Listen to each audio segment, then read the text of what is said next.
tardes, bienvenidos y bienvenidas a este segundo día del seminario Perspectivas de la Política Comercial y el Multilateralismo frente a la crisis global post-COVID-19.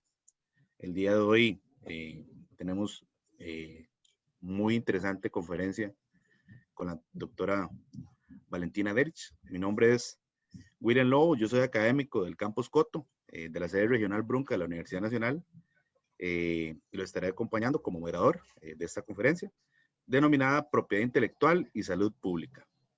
Agradecemos mantener sus cámaras y micrófonos apagados y plantear sus preguntas a través del chat Zoom, del Zoom, ¿verdad? O en el Facebook Live, que también se está transmitiendo en este momento. Recordamos que para optar por el certificado de participación deben asistir al menos al 80% de las sesiones y registrar la asistencia en el chat.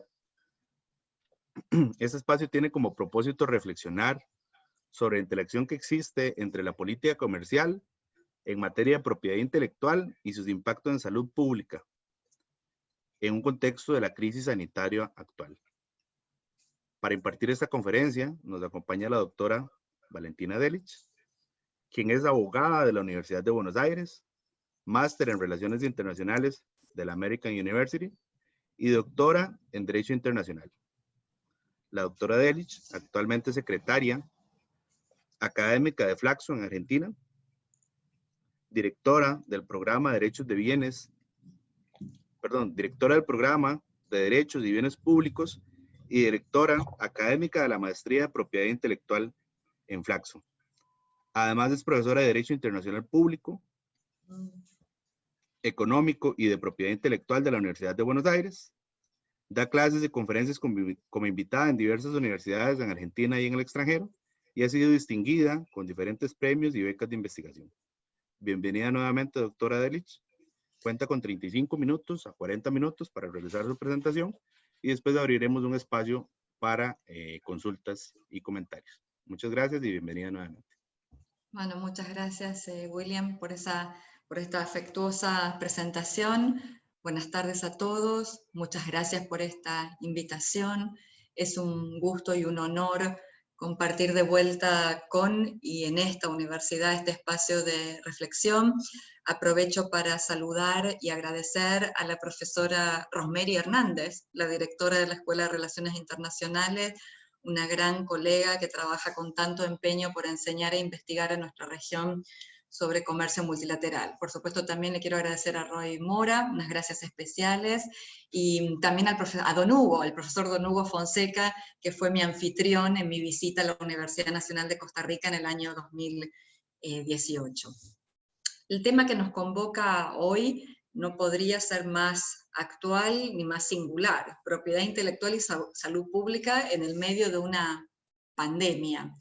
Entonces, yo voy a abordar la cuestión desde las relaciones internacionales, y para ello les propongo un recorrido que primero puntualice cuáles son los principales instrumentos de la propiedad intelectual, luego nos ocupemos de cómo se relaciona con la salud pública en el ámbito internacional, y terminemos tratando de establecer o de trazar cuáles son las principales tensiones y desafíos que se presentan hoy en medio de una pandemia. Entonces, empecemos por el principio.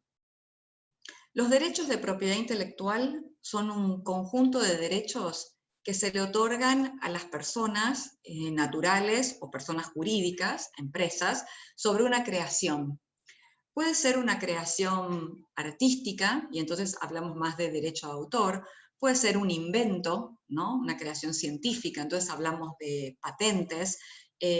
Puede ser simplemente un signo que sirve para distinguir un producto de otro, entonces hablamos de una marca.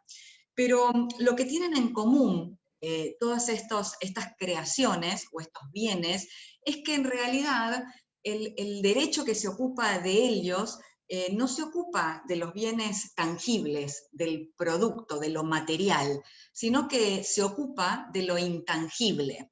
Uno podría decir, digamos, algo así, no es técnicamente correcto que yo les diga las ideas, pero de alguna manera sí lo es. O sea, el derecho de propiedad intelectual se ocupa de otorgarle derechos a las personas que han creado y otorga derechos sobre esa creación, sobre ese intangible, sobre el conocimiento, sobre la innovación, sobre la información. De eso se trata, no sobre el producto tangible, no sobre la materialidad. Ahora bien, cualquiera que sea la forma de propiedad intelectual, no importa si estamos hablando de marcas, si estamos hablando de derecho de autor, si estamos hablando de patentes, todas funcionan con la misma lógica. La lógica es que le vamos a otorgar al titular del derecho un derecho de explotación exclusiva sobre esa creación. Él va a ser, él o ella van a ser los únicos que van a poder usar en un sentido amplio, explotar esa creación durante una cantidad de años en el mercado. En el caso de las patentes de invención, que es lo que más cerca está, digamos, de los medicamentos y por tanto de la pandemia, ese término de exclusividad, ese derecho dura 20 años. 20 años que se cuentan desde el momento en que yo presenté mi solicitud de patente. Entonces, ¿cuál es la idea principal? La idea principal es que ese derecho de explotación exclusivo que damos, ¿no? Ese uso exclusivo que va a tener el creador, lo va a incentivar a seguir creando, lo va a incentivar a seguir generando creaciones que van a beneficiar a la sociedad. Ahora, piensen en el tipo de incentivo que estamos dando.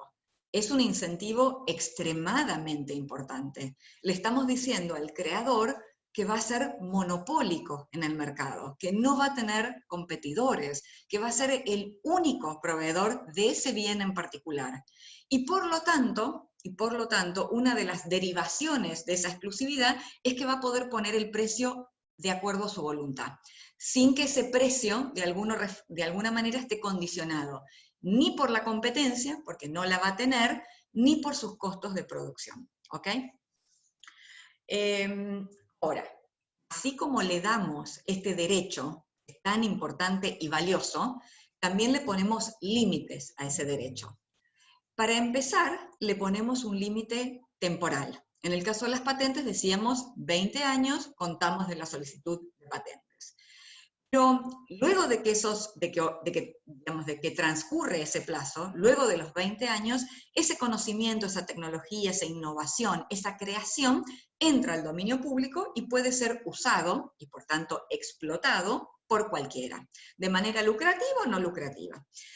Pero también le ponemos limitaciones y excepciones a ese uso exclusivo, a ese derecho de exclusividad, mientras está vigente. Es decir, aunque yo le doy el derecho a un creador de usar exclusivamente esa creación, hay situaciones en las cuales le ponemos un límite.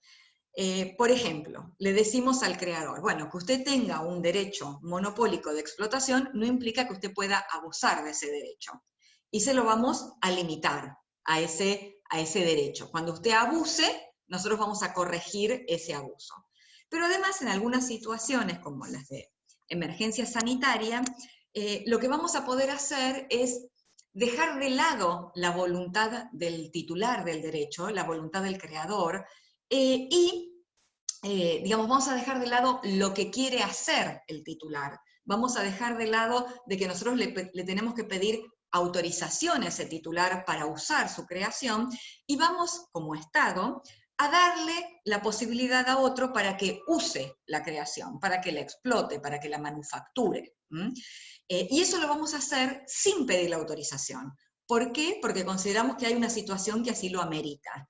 Una situación de emergencia sanitaria es una de esas situaciones que ameritarían que, sin importar lo que el titular del derecho quiera hacer con esa creación, el Estado decida que esa creación va a ser usada por otros, por ejemplo, para producir. Eso se llama, tiene un nombre técnico, se llama licencia obligatoria. Se llama licencia obligatoria porque la manera, cuando yo soy titular de un derecho de propiedad intelectual, de dárselo a otro para que lo use y lo goce, es mediante un contrato de licencia. Entonces, una licencia obligatoria lo que dice es que no tuvo chance el titular, no tuvo chance de decidir si la licencia o no, la tiene que dar, es obligatoria. Lo cual no quiere decir que sea sin remuneración, lo vamos a remunerar. Lo que no vamos a hacer es pedirle autorización para usarla, ¿ok? Ahora, la clave de este sistema, como lo estamos describiendo, la clave, es que nosotros tenemos que mantener siempre el sistema de propiedad intelectual en eje, es decir, en equilibrio. Nosotros damos un derecho de explotación exclusiva, es un derecho monopólico, un derecho muy importante, lo damos para incentivar la creación, pero a su vez tenemos que velar porque haya suficiente acceso de la sociedad a esos bienes, porque si no nosotros generamos, por un lado, alguien que crea, pero lo creado no puede ser usado ni accesado. Entonces, tenemos que mantener ese equilibrio. Te doy el derecho porque nos interesa que sigas innovando, pero sabe que en algunas circunstancias vamos a, tal vez contra tu voluntad, decidir que otros también produzcan ese bien. Sabe también que tu derecho tiene un límite temporal, que en 20 años ese conocimiento va a quedar para toda la sociedad. Y sabe también que aunque tengas digamos, un derecho monopólico, no te permite hacer cualquier cosa en el mercado. Estos son como los básicos de los derechos de propiedad intelectual para que podamos entender, ustedes ya deben haber advertido rápidamente cómo es la relación tan directa entre el medicamento, que es básicamente una creación intelectual, científica, protegible por patentes, y el derecho exclusivo que van a tener los creadores de ese medicamento a no tener competidores en el mercado durante 20 años, ¿no? Entonces, déjenme ahora pasar a al segundo pilar de esta presentación, para que podamos ir juntando todo lo que necesitamos para dialogar sobre propiedad intelectual y salud pública en el ámbito internacional. Los derechos de propiedad intelectual son territoriales, es decir, se otorgan en cada país y rigen en ese país. Si yo obtengo una patente en la Argentina, la patente en la Argentina rige, ese derecho de patente es exclusivo en la Argentina. No vale en Costa Rica, no vale en Estados Unidos. Si yo quiero una patente en Costa Rica o en Estados Unidos, tengo que ir y hacer los trámites en Costa Rica y en Estados Unidos. ¿Ok? Ahora bien, más allá de las normas nacionales, hay normas internacionales. Y digamos, en propiedad intelectual las subo muy rápido, muy rápido. En realidad yo les diría, para todos los interesados en la legalización de las relaciones internacionales, los convenios de propiedad intelectual, los convenios internacionales, son anteriores a la creación de la ONU. Son anteriores, son del siglo XIX, son de los primeros tratados internacionales. Entonces, hay normas internacionales, y esas normas internacionales lo que hacen es establecer lo que nosotros llamamos estándares mínimos de protección. Es decir, estándares de protección de los derechos de propiedad intelectual que todos los países deben garantizar en sus legislaciones nacionales. Entonces, como les contaba antes, la legislación de propiedad intelectual se internacionalizó muy rápidamente. Esto fue así porque como una creación es de muy sencilla réplica, si yo quería, por ejemplo, participar de una feria, digamos la Feria de Inventos de París, que eran tan populares en el siglo XIX, ¿quién me garantizaba que no iban a copiar mi idea y registrarla en esos países? Entonces, digamos, como es sencilla la réplica de una creación, se necesitaban reglas de juego que impidieran que si yo daba a conocer mi creación en otro territorio donde mis leyes no regían, se me negaran los derechos de propiedad intelectual. Entonces, en materia de patentes en particular, la primera regulación internacional es la Convención de París de 1883. Y ahí se incluyeron algunos principios básicos que ustedes conocen bastante bien. Las disposiciones de ese convenio se pueden dividir en tres categorías, ¿no? Un principio que para los que están haciendo comercio les va a sonar enseguida apenas yo lo diga, que es el principio de trato nacional, ¿no? Ese es un principio que todos los que hayan visto algo de comercio internacional saben de qué estoy hablando. Es la obligación que tienen los estados de darle a los nacionales de otros estados la misma protección que yo le doy a mis nacionales. Es decir, que si yo le reconozco a los nacionales argentinos derechos de patente en determinadas condiciones, lo tengo que extender a los nacionales de otros países. Un principio de trato nacional sencillo. Luego el convenio tenía un principio que es muy importante para la ley de patentes, que es lo que se conoce como el derecho de prioridad, que por ahí requiere una pequeña explicación técnica para que ustedes vean cómo funciona. Lo que dice el principio de prioridad es, en relación a las patentes, ¿no? Es que yo presento una solicitud de patentes en la Argentina. Para que me otorguen esa patente, yo tengo que cumplir con 3 requisitos, en la Argentina y en cualquier lugar del mundo, ¿no? Tengo que estar presentando un invento, y para que sea un invento, hay 3 requisitos que yo debo cumplir. Ese invento tiene que ser nuevo, la creación tiene que ser nueva. Yo no puedo patentar objetos ya creados. ¿Y cómo sé yo que algo es nuevo?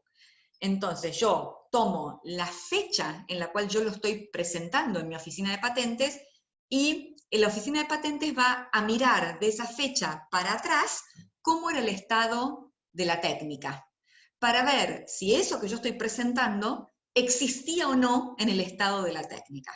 Si no existía, entonces yo tengo un invento, es algo nuevo, ¿ok? Entonces, que sea nuevo, que tenga altura inventiva, es decir, que haya una intervención humana, que no sea un descubrimiento, que yo haya utilizado la inteligencia humana para generar una nueva solución técnica a un problema, y que tenga aplicación industrial. Esos requisitos son universales. Si yo quiero obtener un derecho de patentes o una patente, yo necesito que mi creación sea nueva, tenga altura inventiva y tenga aplicación industrial. Y eso se calcula en relación a la fecha en la cual yo estoy presentando mi solicitud. Entonces es una fecha muy importante. Entonces, ¿qué dice el principio de prioridad? Dice que si yo lo presento en mi país en una fecha X, entonces yo puedo, en el año que sigue, digamos durante todo un año, presentarme en las oficinas de otros países, y esas oficinas de los otros países van a tomar como fecha para mirar la novedad de mi invento la fecha original, la fecha en que yo presenté por primera vez. ¿Para qué? Para que si por esas casualidades algún vivo, viendo que yo presenté mis papeles, copió rápidamente y puso un producto en el mercado parecido al mío, no me quiebre la novedad, no haga que cuando los otros que llegan más tarde miran mi producto digan, pero ya no es más novedoso, fíjense si apareció tal o cual producto. Entonces el principio de prioridad, un principio muy importante para que podamos evitar este tipo de situaciones. Y luego la convención establecía una serie de normas comunes a las que debían atenerse todos los contratos. Y las que a mí me interesan destacar, bueno, por supuesto, era el derecho del inventor a ser mencionado como inventor, o la idea de que las patentes que se conceden en un estado son independientes de las que se conceden en otro, y entonces a mí no me pueden denegar la patente con el argumento de que ya me lo denegaron en otro lado. Pero la que más me interesa que ustedes vean es que el Convenio de París establecía que cuando las legislaciones nacionales tenían cláusulas que permitían las licencias obligatorias, que es lo que nos interesa en esta charla en particular, solamente podían conceder licencias obligatorias con algunas condiciones, ¿no?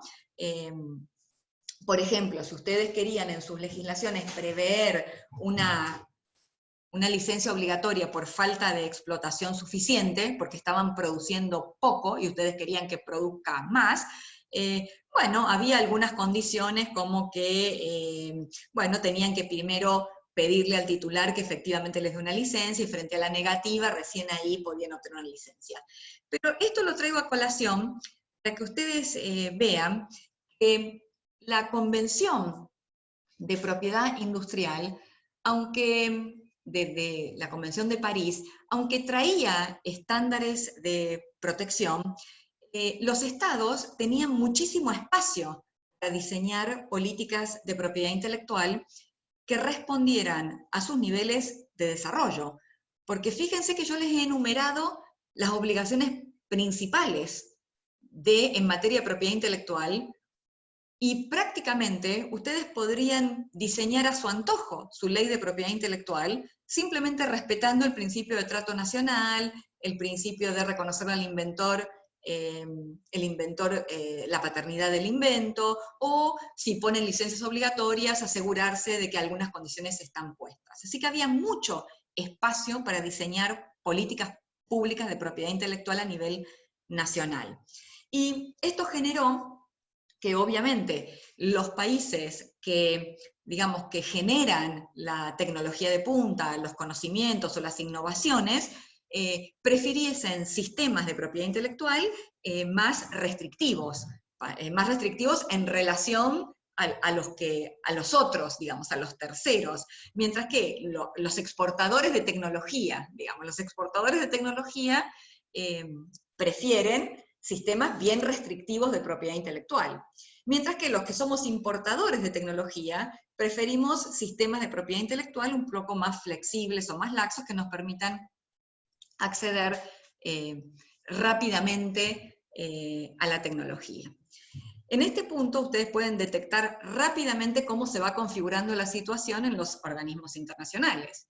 Básicamente, a nivel internacional, y más allá de las legislaciones que uno tenga a nivel nacional, la postura de los países desarrollados, que son los que producen la tecnología de punta, el conocimiento de punta y la innovación, van a pretender un sistema de propiedad intelectual bien restrictivo, bien profundo, con mucha observancia, con más dificultad para transferir de alguna manera tecnología, mientras que los países importadores vamos a tratar de que eso sea más sencillo, ¿no? Entonces, en el plano internacional, durante muchísimos años, desde 1883 hasta 1995, no hubo una legislación internacional tan astringente de los derechos de propiedad intelectual. Y cada país fue generando una legislación más o menos de acuerdo a su nivel de desarrollo. Ahora bien, empezaron a aparecer tratados de propiedad intelectual sobre otras áreas, se creó una Organización Mundial de la Propiedad Intelectual, la OMPI. La OMPI desde el año 1974 es una agencia especializada de la ONU para la propiedad intelectual, y por tanto es una agencia que replica el modelo de la ONU. ¿Esto qué quiere decir? Un país, un voto, y la necesidad de consensuar para lograr acuerdos, y de ninguna manera los acuerdos pueden entrar en vigor o en vigencia sin que los estados hagan su acto de ratificación, ¿no? Presten su consentimiento formalmente para quedar obligados por el tratado. En ese marco, la OMPI empezó a mostrar muchas limitaciones para poder negociar exitosamente acuerdos de propiedad intelectual. ¿Por qué? Porque en la OMPI rápidamente los países se alineaban. Digamos, todos los países en desarrollo se oponían a cualquier tipo de endurecimiento de las normas de propiedad intelectual, y los países desarrollados querían avanzar sobre esa agenda. Y si esa negociación se da en el marco de una organización que solo negocia propiedad intelectual, es muy difícil encontrar una manera de romper ese stand-by. Entonces, la posibilidad, digamos, de sortear esa dificultad que tenía la OMPI en avanzar acuerdos sobre propiedad intelectual, esa posibilidad se vio, digamos, la oportunidad apareció cuando se renegoció el GATT, que también ustedes es algo ya que conocen, ¿no? Cuando se renegocia el GATT en la ronda Uruguay y se crea la OMC. Entonces, los temas de propiedad intelectual se colocan en la agenda de negociación del GATT, se negocia un acuerdo, que es el Acuerdo sobre los Derechos de Propiedad Intelectual relacionados al comercio, nosotros lo llamamos TRIPS en su sigla en inglés, ADPIC en su sigla en español, y ese acuerdo que hoy administra la Organización Mundial del Comercio entró en vigor en 1995. Y fue posible porque en el marco de las negociaciones comerciales era posible intercambiar concesiones en materia de propiedad intelectual con concesiones en materia agrícola, por ejemplo, que era nuestro interés. Entonces, mientras que los países desarrollados pidieron estándares más altos y más estrictos de propiedad intelectual, nosotros, los países en desarrollo, pedimos mayor acceso a los mercados para bienes agrícolas, liberalización del comercio de textiles, etcétera, etcétera, etcétera. Eso es lo que hizo posible que se generara un acuerdo de propiedad intelectual administrado por la OMC en el marco comercial. El TRIPS, entonces, o el ADPIC, devino nuestra pieza fundamental en materia de propiedad intelectual. Porque lo que hizo el TRIPS fue universalizar un estándar mínimo de protección que todos los países debieron garantizar en su legislación nacional. Ahora, cuando uno lee el TRIPS no es como el Acuerdo de París. No dice meramente el trato nacional, meramente el derecho de propiedad. El TRIPS es como yo les dijera, pone manos en la masa. Entonces estandarizó los 20 años de protección para las patentes. Estableció que no se podía excluir de patentabilidad por la materia o por el campo de tecnología. Esto fue un gran cambio para muchos países latinoamericanos. Argentina, por ejemplo, no patentaba el producto farmacéutico, patentaba el proceso farmacéutico, lo cual hizo que la Argentina tuviera tiene una industria importante farmacéutica nacional, gracias a esa legislación. La India, por ejemplo, excluía los alimentos de patentamiento, ¿ok? Entonces, fue una subida de estándares importante. Ahora, también es cierto que así como el TRIPS elevó todos los estándares de protección, el TRIPS mantuvo intacto el objetivo del sistema, digamos, los objetivos bien claros, bien explícitos de un sistema de propiedad intelectual. Y con esto me refiero a ese equilibrio o ese balance de derechos entre darle el derecho de exclusividad al titular y velar por el acceso de los usuarios. El artículo 7 del TRIPS,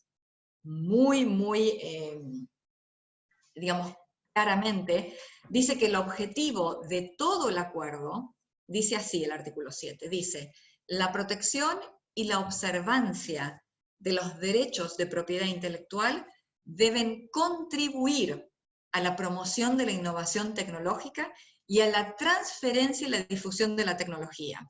Y deben hacerlo en beneficio recíproco de productores y de usuarios de conocimientos tecnológicos. Y deben además favorecer el bienestar social y económico y el equilibrio de derechos y obligaciones. ¿Ok? El TRIPS también en su artículo 8 establece algunos principios, que para nosotros también son muy importantes. ¿Por qué? Porque fíjense lo que dice el artículo 8. El artículo 8 dice, los miembros, al formular o modificar sus leyes y reglamentos de propiedad intelectual, pueden adoptar las medidas necesarias para proteger la salud pública y la nutrición de la población, o para promover el interés público en sectores de importancia vital para su desarrollo socioeconómico y tecnológico, siempre que esas medidas sean compatibles con el acuerdo. Es decir, que el TRIPS mismo dicen que cuando nosotros formulamos nuestras leyes, nosotros podemos adoptar medidas que sean necesarias para proteger la salud pública, siempre y cuando esas medidas que nosotros adoptemos estén en consonancia con el acuerdo. Y por eso para nosotros es tan importante que el TRIPS, así como establece estándares mínimos de protección, que para nosotros son muy altos, porque no podemos discriminar las patentes por campos tecnológicos, porque tenemos que proteger por 20 años, porque no hay trato especial y diferenciado, pero al mismo tiempo el TRIPS prevé varias flexibilidades o limitaciones que nosotros podemos utilizar si las tenemos en la legislación. Y una de ellas es la licencia obligatoria, que es el mecanismo por el cual la autoridad pública autoriza el uso de un invento que está patentado Y esas licencias hay de varias clases, ¿no? Hay licencias para que el gobierno use o hay licencias para que terceros usen. O sea, licencias que el Estado dice las va a usar tal o cual laboratorio, que puede ser privado o público. Y ese mecanismo no necesita la autorización del titular. Sí, por supuesto, necesita una fundamentación, pero la pandemia parecería, digamos, a primera vista una justificación importante, ¿no? Y por supuesto, como yo les decía antes, los titulares de las patentes deben recibir una compensación adecuada.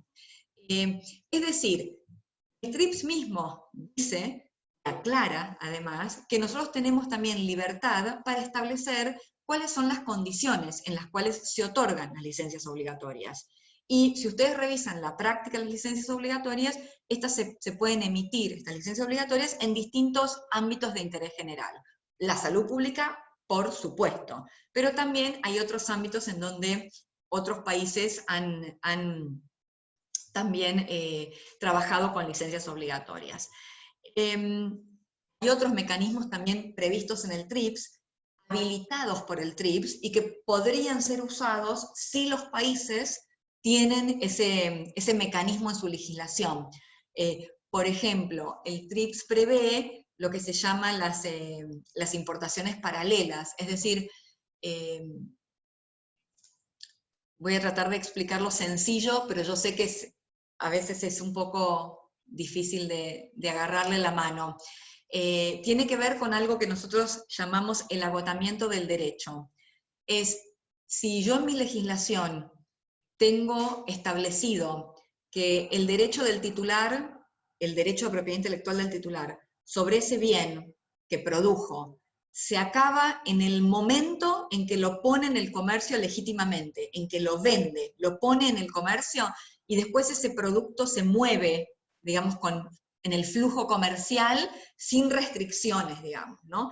Para hacer eso, mi legislación tiene que decir que mi sistema de agotamiento es ese, agotamiento internacional. No importa en el mundo donde ustedes coloquen ese producto, una vez que ustedes lo colocaron legítimamente en el comercio, se agotó su derecho a propiedad intelectual. Y por tanto, si yo tengo ese sistema en Argentina, yo podría comprar un producto patentado acá en la Argentina, o podría comprar el mismo producto patentado, pero producido en otro país. Producido en otro país. Yo podría traerlo a la Argentina como una importación paralela, si en el otro país estuviera, por ejemplo, más barato.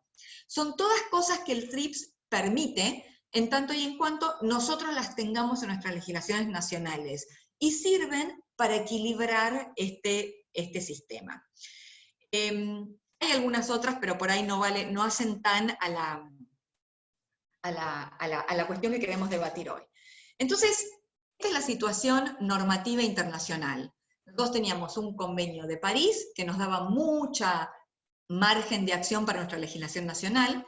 Luego tenemos un acuerdo TRIPS o ADPIC que nos achicó muchísimo nuestro margen de acción, porque nos estableció, nos universalizó estándares mínimos de protección que todos tenemos que tener, pero aún así el TRIPS mantuvo en su corazón el eje del sistema, un poquito corrido para el lado de la protección, pero todavía reconociendo en sus objetivos y en sus principios que el sistema tiene que estar equilibrado entre darle el derecho monopólico al creador y asegurar el acceso de la sociedad a los beneficios del progreso científico.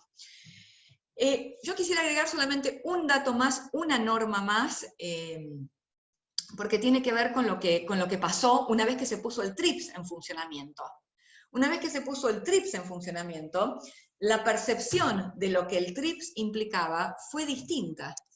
Los países desarrollados pensaron que el TRIPS se había quedado corto, que había que en realidad, sí, 20 años de patentes, está ok, pero en realidad se están demorando tanto tiempo estas agencias en examinar los inventos y otorgar el derecho a patentes, que creo que voy a necesitar que me extiendan la duración de los patentes.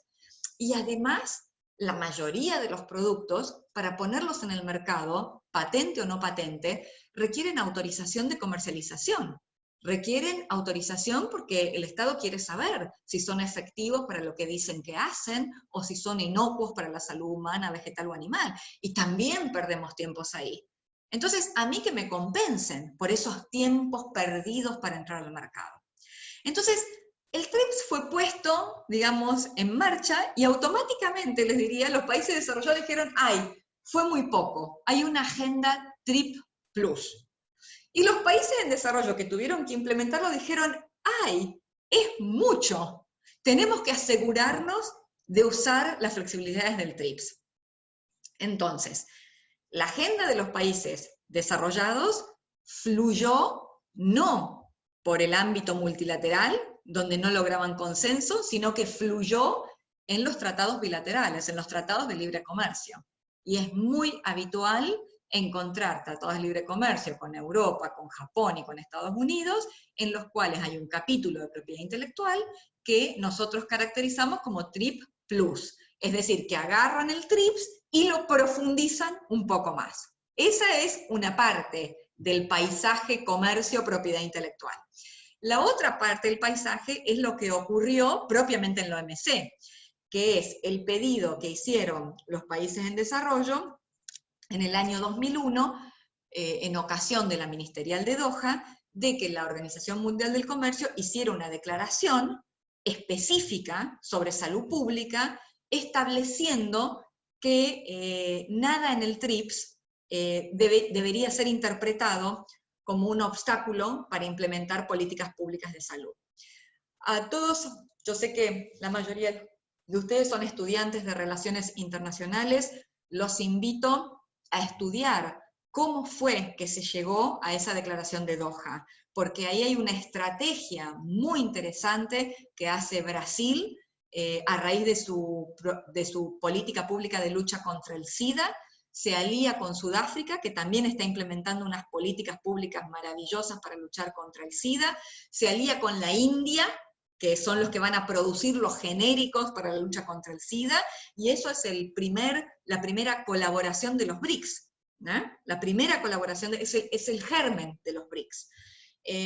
También es cierto que esa declaración fue posible no solamente por la estrategia brasileña o sudafricana de mostrar su programa de lucha contra el SIDA y concientizar de que necesitábamos ser claros sobre el rol del TRIPS y la salud pública, sino que también colaboró bastante el atentado con Anthrax que se hizo en el año 2001, porque frente al ataque de Anthrax que se hace en Estados Unidos y en Canadá, ahí, digamos, hay dos reacciones distintas. El gobierno de los Estados Unidos llama a la empresa que tenía la patente del fármaco que se necesitaba para lidiar con el Anthrax y logra una reducción de precios para comprarle stock, mientras que Canadá dispara una licencia obligatoria y dice, esto es una emergencia, es un ataque con el Anthrax, yo voy a disparar una licencia obligatoria, no tiene importancia la voluntad del titular de la patente, yo lo voy a remunerar, pero esto se va a producir en otros laboratorios y vamos a hacer esto, ¿no? Así que eso ayudó mucho a que en el 2001 hubiera un consenso tanto entre los países en desarrollo como los desarrollados acerca de, digamos, cómo leemos el TRIPS. Después de la declaración de Doha, casi les diría, no hubo avances importantes en el ámbito multilateral, ustedes lo vienen viendo y discutiendo mucho en las conferencias, en el conservatorio, la OMC está en una crisis importante como foro de negociación y como foro de solución de disputas. Con esa normativa, con ese panorama internacional, llegamos al escenario COVID. Entonces ahora déjenme atar todo lo que fuimos diciendo con el escenario COVID. La Organización Mundial de la Salud declaró el brote del COVID una emergencia de salud pública el 30 de enero, o sea, como una emergencia. Hasta la emergencia, eso exige una respuesta internacional coordinada.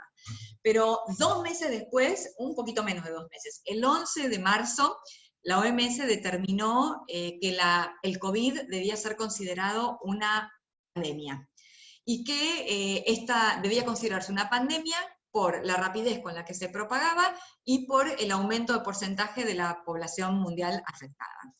En este punto en particular, China en particular se mostró bastante cooperativa. ¿Por qué? Porque China rápidamente secuenció y compartió el genoma completo del coronavirus, y eso es lo que permitió a los laboratorios de todo el mundo empezar a trabajar para desarrollar kits de pruebas para comenzar a detectar casos de COVID-19. Ahora, se disparó la situación. Mi respuesta, primero en general, y después si quieren miramos a algún actor en particular, es que la colaboración internacional ha sido insuficiente, que ha sido descoordinada y que en muchos casos ha sido competitiva y no colaborativa. Ustedes tal vez han visto ya el impacto sobre el comercio de la pandemia, me refiero al comercio de insumos esenciales. Hay más de 80 países que pusieron restricción a las exportaciones de insumos esenciales para el COVID. Insumos como jeringas, guantes de lácteos, camisolinas. Imaginen cuando aparezca la vacuna. Imaginen cuando aparezca la vacuna. La Argentina misma, si ustedes quisieran exportar un respirador, tienen que pedir autorización al Ministerio de Salud. Así que, lo que yo veo es que los estados están mostrando respuestas por ahora diversas, muchas veces competitivas y muchas veces no colaborativas. Por ejemplo, Brasil y Argentina comparten un proyecto de integración como el Mercosur, que están una al lado de la otra y que comercian en un 25% de su comercio, no diseñaron una estrategia conjunta de compra de vacunas. Cada uno lo hizo por su lado. Entonces, hay una carrera con la vacuna, hay muchos fondos que se están invirtiendo y hay mucha articulación pública-privada, privada-privada. Y todos los días vemos que aparecen nuevas alianzas, pero hasta ahora los contratos no están a la vista. Por ejemplo, quiero contarles algo en la Argentina. Por ejemplo, en la Argentina los laboratorios están pidiendo, cuando nosotros pedimos, digamos, acá una empresa privada hizo un acuerdo con AstraZeneca y con México para producir localmente millones de dosis. Otros hacen compras adelantadas, no compran para importar, no para producir localmente. Por eso les digo que las estrategias son distintas. Pero, por ejemplo, acá en la Argentina se está discutiendo, los laboratorios han pedido que se les haga una exención de responsabilidad por los efectos colaterales o adversos que puedan tener las vacunas en la población. Imagínense. Así que hay una carrera en la vacuna, hay financiamiento múltiple, se está financiando tanto las instituciones públicas como las instituciones privadas, y aparecen muchas respuestas. Parece más bien una carrera competitiva que una carrera colaborativa, o sea, da más una imagen de estados o gobiernos garantizándose millones de dosis o producción local de tal o cual vacuna, que poniéndose todos de acuerdo para ver cómo van a lidiar con la vacuna cuando aparece, si aparece. En principio hay más de 160 vacunas en estudio, hay más de 10 que ya están en la última fase de datos clínicos, y yo creo que la cantidad de vacunas que finalmente haya, el costo, la cantidad de dosis, y de quién las desarrolle, va a depender de cómo va a ser el acceso a la vacuna y cuánta presión va a haber sobre las normas de protección de propiedad intelectual. Todavía no hay una hoja de ruta que plantee cómo se va a garantizar el acceso amplio e igualitario a la vacuna. En el plano internacional, sí, el secretario general de la ONU, Guterres, llamó a considerar las vacunas bienes públicos globales. La OMS, la Organización Mundial de la Salud, ha propuesto formar un pool de patentes, como se había hecho con el SIDA o la tuberculosis, es decir, que todo el mundo ponga las patentes a disposición y que haya una especie de licencia para todos los que quieran producir para asegurarnos que va a haber acceso. Algunos países han apoyado esa idea de armar un pool, como Argentina, Uruguay, Chile y Brasil, pero Estados Unidos, Gran Bretaña y Alemania, que son productores importantes de la vacuna, no la han firmado. Los países también se dividen en términos de si hay que ser explícitos o no sobre las licencias obligatorias o no. ¿Qué es lo que pasa? En la OMS parece que todo el mundo está silencioso porque no quieren hablar de licencias obligatorias para no desincentivar a los que están a todo vapor tratando de buscar vacunas. Y están más bien esperando, dicen, esperemos a ver cuántas vacunas son, cuál es el costo de esas vacunas y quién las tiene. Por ejemplo, si China la tuviera primera, ¿qué haría China geopolíticamente con esa vacuna? ¿Okay? Otros países dicen que no, dicen, miren, hay que ser explícitos desde ahora cómo va a ser el licenciamiento. Por ejemplo, Israel o Canadá son muy explícitos, Israel, por ejemplo, un caso, expidieron una licencia para poder importar todas las versiones genéricas de un tratamiento combinado, que es el tratamiento de HIV, que está protegido, el Caletra se llama, que lo están pidiendo para tratar el COVID. Entonces, frente a esto, apenas el fiscal general en Israel dijo, vamos a disparar una licencia obligatoria, la empresa misma dijo, no, nosotros no vamos, esta patente está expirada en muchos países, pero más allá de eso, no vamos a hacer valer la patente para su uso en el COVID. Israel no ha sido el único país en ser explícito con las licencias. Canadá también modificó recientemente su ley de patentes y prevé la concesión de licencias en el caso de emergencia. Alemania también, Chile y Ecuador empiezan a adoptar medidas para tener listos los procedimientos por si hay que expedir licencias obligatorias. Una de las iniciativas más interesantes, y con esto termino, y los involucra a ustedes como ticos, como costarricenses, es la que involucra, es una iniciativa de Costa Rica presentada en la Organización Mundial de la Salud, que es el repositorio se llama Repositorio de Derechos del COVID-19. En inglés la sigla es CAP, ¿no? Que es una plataforma que permite compartir datos de prueba, clínicos y preclínicos, conocimiento, propiedad intelectual, patentes, para facilitar el acceso equitativo a productos de salud. O sea, la idea del CAP es que vamos a ir más rápido y más sobre seguro si compartimos la información, más que si competimos con la información. Pero el repositorio es voluntario. Entonces, bueno, no hay manera de hacerlo mandatorio. Entonces, para cerrar, ¿cómo es el escenario que yo veo? Y podemos abrir al diálogo. Es que, particularmente lo que yo veo es que a nivel internacional hay una falta de liderazgo importante en el escenario internacional, en parte porque nos agarró con un escenario internacional muy fragmentado, con instituciones que se estaban cayendo antes de la pandemia, en medio de una guerra comercial de China y los Estados Unidos. Entonces lo que vemos son respuestas nacionales diversas, competitivas, no cooperativas. En la OMC, algunos países dijeron, bueno, hagan un waiver sobre el TRIPS. Para mí no está claro qué significaría eso. La OMC está en pleno proceso de elegir una nueva directora general, tiene muchos problemas para liderar antes de empezar con la pandemia. La Organización Mundial de la Salud, con el retiro de Estados Unidos, se ha debilitado mucho, y el G20 parece que tampoco logra ordenar un proceso global, ordenado, de investigación, desarrollo y acceso a la futura vacuna o tratamiento, ¿no? Así que por ahora no hay ninguna hoja de ruta ni entidad mundial que garantice que va a haber un suministro suficiente de vacunas o tratamientos en el mundo, y que eso va a ser a precios accesibles.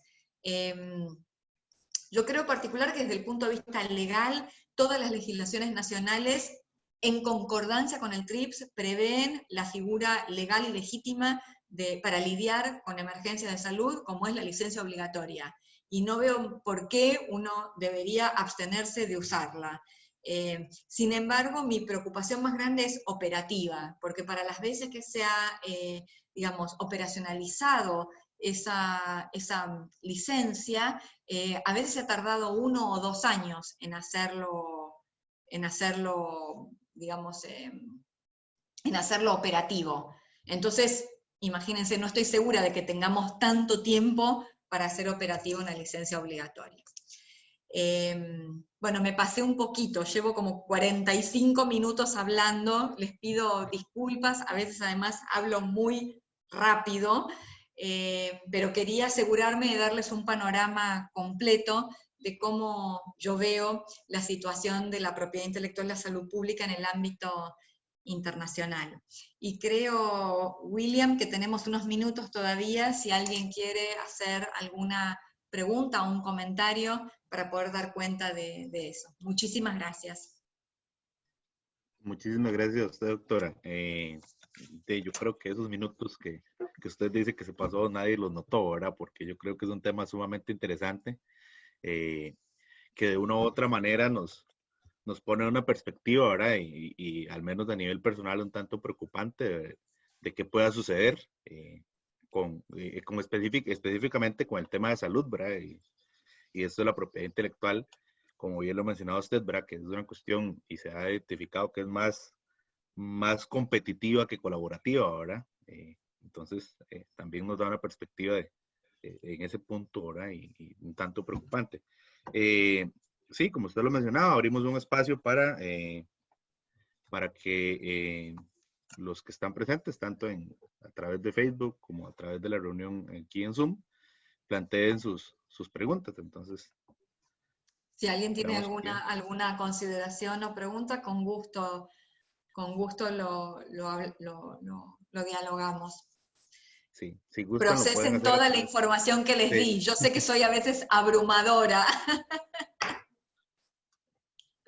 entonces si gustan lo plantean a través del chat o si gustan pueden un momento activar el micrófono y plantear su pregunta.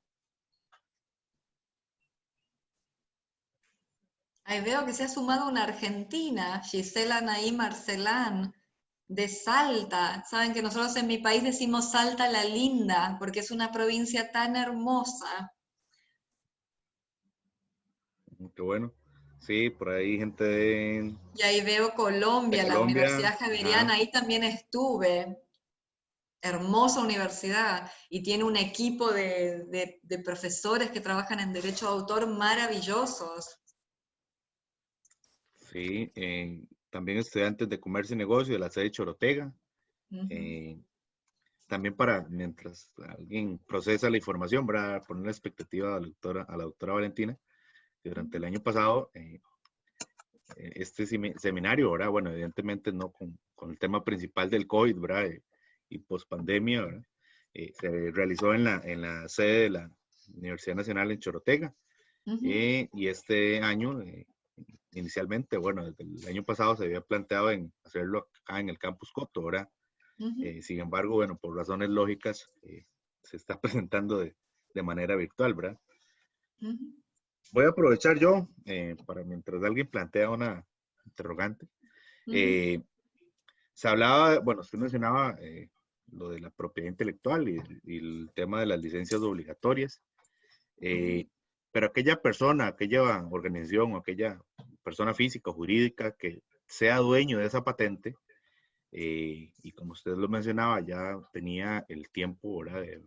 De 20 años, ¿verdad? Ese límite temporal, eventualmente puede voluntariamente vender o transferir el derecho a explotación o no, digamos, o básicamente tiene Ujú. que hacerlo, y si lo transfieres sería únicamente de manera obligatoria a través de esa licencia. Es una buena pregunta. Las licencias, cuando uno es dueño o es titular de una patente, la manera en que uno se la presta a otros, cobrando, obviamente, para que el otro produzca o la use, es a través de un contrato de licencia. Y hay licencias exclusivas y licencias no exclusivas. Yo te puedo vender a vos con un precio muy alto para que vos seas el único, y eso tiene un precio. O te puedo decir, mira, te lo licencio, pero no vas a ser el único. Hay licencias exclusivas y no exclusivas. Hay licencias territoriales y no territoriales. Digo, mira, vos vas a ser el único, pero para vender en el norte de Argentina. ¿Eh? Pues yo voy a tener otro único, o sea, puedo hacer licencias territoriales también. O sea, hay muchas combinaciones posibles. No sé cuántos abogados hay en esta sala, pero los abogados son muy creativos para sacarle el jugo y armar contratos bien específicos. Entonces, efectivamente, bueno, la concesión de una patente tarda años, porque el examinador de una patente tiene que mirar y asegurarse que eso es nuevo.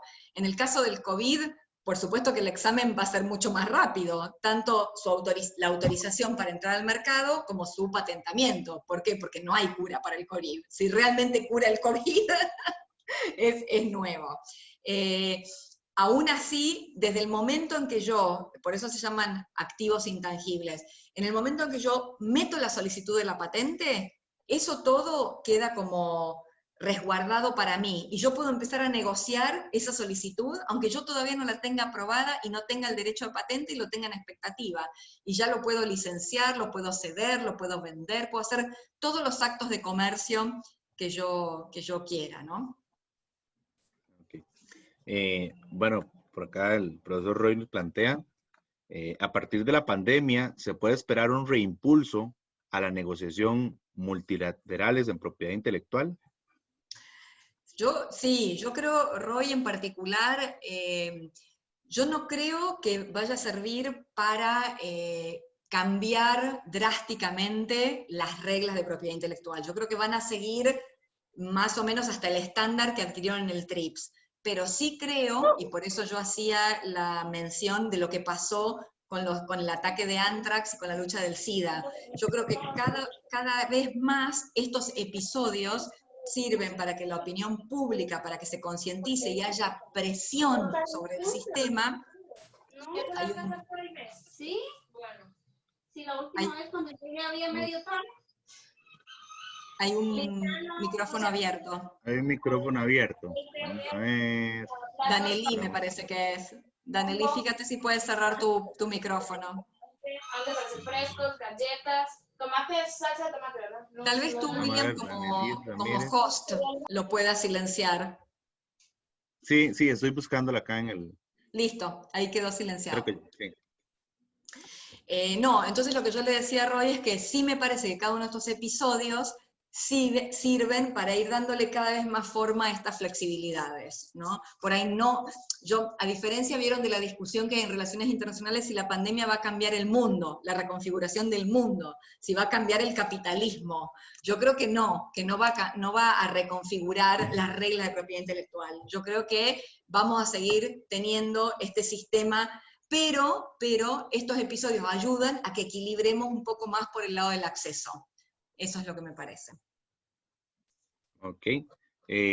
Wilmer Hernández plantea algo, bueno, creo similar a lo que yo planteé ahorita. Ahora, según lo comprendido, la invención posee el derecho exclusivo. Sin embargo, este creador podría compartir el uso de la patente. Creo que ya... Sí, absolutamente sí. A través puede licenciar todo lo que él quiera. Él puede hacer todos los actos de comercio. Puede producirlo él, dárselo al otro para que se lo produzca, alquilarlo. Cualquier acto de comercio lo puede hacer.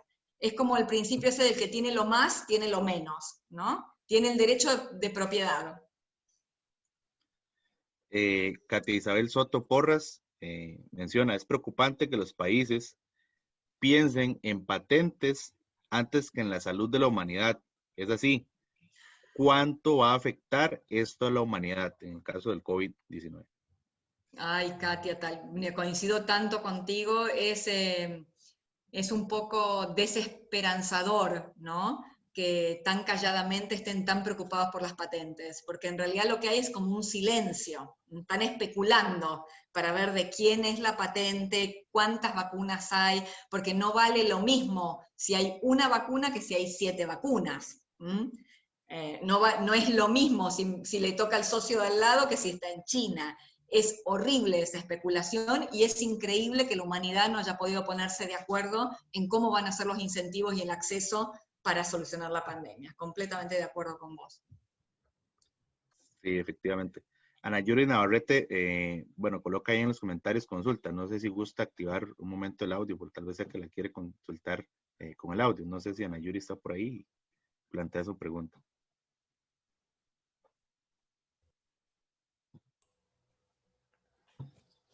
Sí, perdón, William, la consulta de ella está un poco más abajo, está al final. Ok, es que vamos a buscar. Ok, ya la encontré. Dice que entonces lo ideal para publicar nuestros artículos, libros, investigaciones y demás habla, ¿verdad? Solicitar una patente. Bueno, hay varias cosas. Las universidades en general tienen una oficina de vinculación tecnológica. En esa oficina de vinculación tecnológica lo que tienen que hacer fundamentalmente es cuando los investigadores están por publicar los resultados de una investigación, tienen que determinar si eso que hay ahí podría cumplir los requisitos de novedad, altura inventiva y aplicación industrial. Entonces, tiene que haber una oficina en las universidades o en los centros de investigación, una oficina de vinculación tecnológica que evalúe. Lo que pasa es que, bueno, ahí hay una tensión. Primero porque muchas veces los investigadores no les interesa las patentes, no les interesa el conocimiento aplicado, su carrera académica requiere de publicación de papers para seguir creciendo en su vida académica. Entonces, ahí hay una tensión muy grande, y por eso las universidades tienen que esforzarse por tener protocolos de propiedad intelectual equilibrados que le permitan al investigador hacer su carrera y tener incentivos. Si un investigador no recibe ningún premio especial por tener una solicitud de patente para la universidad, bueno, evidentemente va a ser más descuidado con su conocimiento. Sí, absolutamente. Ok.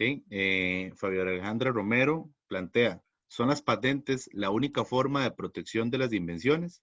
¿Qué pasa con quienes poseen un secreto comercial? ¿La protección es mayor o más débil? Bueno, el secreto comercial es toda esa información que la empresa decide que no... Porque ¿qué pasa con la patente? Por eso es el secreto comercial. Cuando yo le voy a dar la patente a alguien, lo que yo le pido a ese alguien es, yo te doy el derecho exclusivo, pero vos mostrame tu invento, para que los demás puedan seguir avanzando. Ese mostrame tu invento se hace, ¿cómo se hace? Yo presento la solicitud a la agencia que va a evaluar, al Instituto de Propiedad Industrial, y a los 18 meses, o como máximo en 18 meses, la agencia publica un abstract, un resumen de lo que se trata el invento. Ya está en proceso de protección, pero eso se hace para que la ciencia siga avanzando. Ahora, hay muchas empresas que no quieren mostrar a los 18 meses el invento. No quieren, aunque les vayamos a dar el monopolio de explotación. Y entonces utilizan el secreto comercial, que es, me lo guardo para mí. Me lo guardo para mí. Y eso se protege con una forma un poco más, digamos, más leve de los secretos comerciales. Tienen un sistema de protección contra la competencia desleal. Pero es más, vamos a decir, por un lado es más leve que la propiedad intelectual en el sentido de que no son 20 años de exclusividad garantizada. Es garantizado mientras dure el secreto comercial, por decirlo de alguna manera. Muchas empresas eligen el secreto comercial. ¿Qué problema tenemos, por ejemplo, en el caso de COVID con el secreto comercial? Es que muchos utilizan el secreto comercial para cuestiones, por ejemplo, para dispositivos tecnológicos médicos, que por ahí son pequeños y no ameritan. La patente es costosa en términos de recursos humanos, de la cantidad de tiempo que tarda. Entonces muchas veces yo prefiero quedarme con el secreto comercial, por ahí de un pequeño aparato, de un test de diagnóstico, supongamos, ¿no? De un kit de diagnóstico, de una tecnología pequeña, y me la quedo. La diferencia con la patente es que en el secreto comercial no existe la licencia obligatoria. Yo no tengo manera de licenciarle el dispositivo tecnológico, porque la figura no existe. Entonces, no, la patente no es la única forma de proteger en la industria. Hay otras formas de protección. También está la marca, que no te protege de la misma manera, pero es también una forma de protección de propiedad intelectual en el derecho industrial, y también están los modelos y diseños industriales. Hay varias formas. Yo utilicé simplemente la patente porque es la que más se está discutiendo en relación a la posibilidad de una vacuna del COVID. Ok. Ana Yuri Navarrete consulta, bueno, este es caso más en Costa Rica, ¿verdad? Dice que en Costa Rica, ¿cuál institución se solicita una patente para la protección de derecho intelectual? Bueno, no sé si la doctora lo conoce, pero... Se llama en Costa Rica... debe tener un nombre como, en la Argentina se llama Instituto Nacional de Propiedad Industrial, en Perú se llama Indecopi, Instituto Nacional. En Costa Rica se llama, bueno, es el registro de patentes, el registro de propiedad industrial también. Que debe de tener la palabra propiedad industrial, algo así. Es adscrito al registro nacional, ¿verdad? Es una autoridad administrativa adscrita al registro nacional, en la cual se registran los patentes. Vamos a ver, vamos a plantear. Hola. Sí. Adelante, Yuri. Sí, puedo. Ok, gracias. Doctor, muchísimas gracias, excelentísima exposición y a todos. Sí, hacía la consulta anteriormente porque quería, por ejemplo, yo soy colección de cuentos de literatura infantil.